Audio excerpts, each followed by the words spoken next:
The Lions get their first victory. They beat the Minnesota Vikings 29-27 on a last second touchdown, walk-off touchdown. The Lions beat the Vikings. They get their first win. They will not go winless. They will not match the 16 losses from that 08 team or whenever it was that they went 0-16. They are now at the minimum guaranteed one victory. They could go 1-15-1. But congratulations to the Detroit Lions. This was a long time coming. They've been fighting. They've been competing under Campbell. You gotta give Campbell credit. We'll see how it turns out. We'll see if he's the coach for the long term. That's still to be seen. But at least for this season, he has his guys fighting. He has them competing. I'm thinking like the Ravens game. We all saw that 65-yard field goal kick that went in. That was a heartbreaking loss. They have been blown out in some other games, like against the Packers. Even the Colts victory, they made it a little... I mean, even the 49ers victory at the beginning of the season, they made it look a little better at the end, but that was a blowout.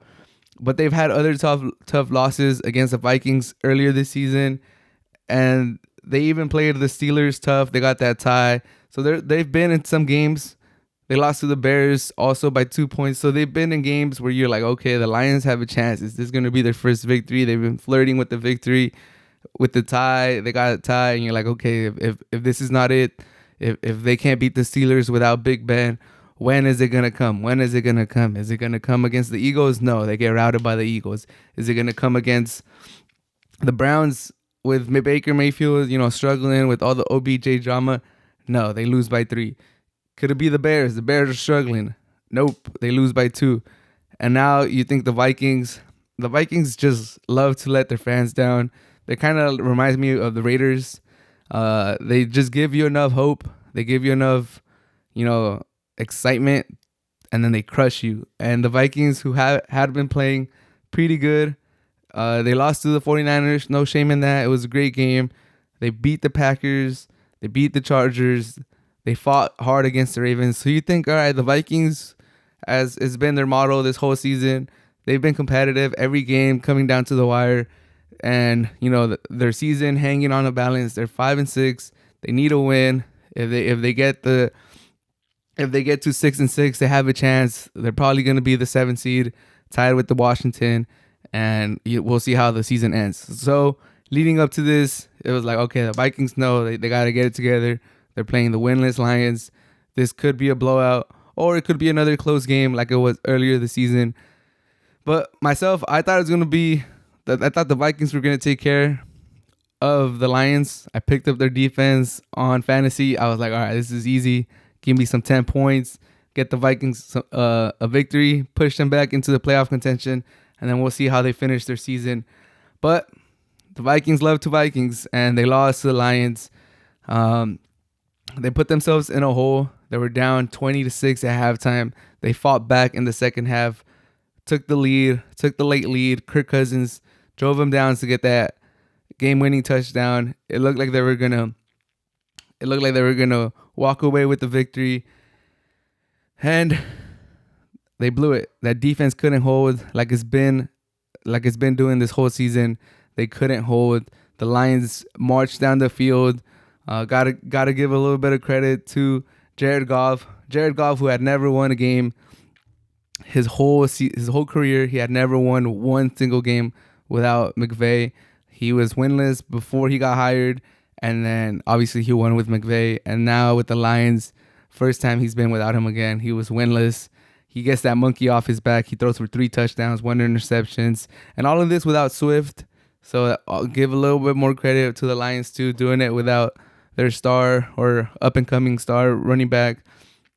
So impressive by the Lions. Jared Goff showed a lot. I still don't think Jared Goff is, an upper echelon starting quarterback. He's still, towards the bottom.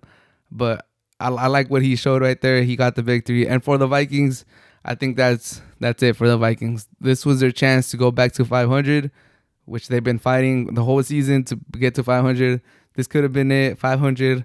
They would have been tied with Washington football team for that last spot in the NFC.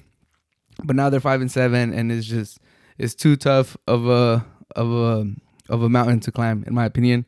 And if you can't beat the Lions, I don't think you deserve to make the playoffs. But that doesn't take away nothing from the Lions. They've been fighting hard this whole season. Congratulations to the Lions. This was overdue. I'm glad they got that one victory. Because, man, going 1-16, 1-15 before, or going 2-14, 2-15 now with the 17 game schedule, it sucks. It sucks. It's terrible. But there's a lot of teams that do that every season. Every season, the number one pick usually has 2 or 3 wins. So if you have a terrible season and you only win 1 or 2 games, maybe 3, you're like, okay, we had a terrible season. Let's get this high draft pick and, move on. If you're one of those unfortunate teams that never get to win, you go down in history. That could really impact like your confidence and everything. Like you're really like one of the worst teams ever. Like terrible.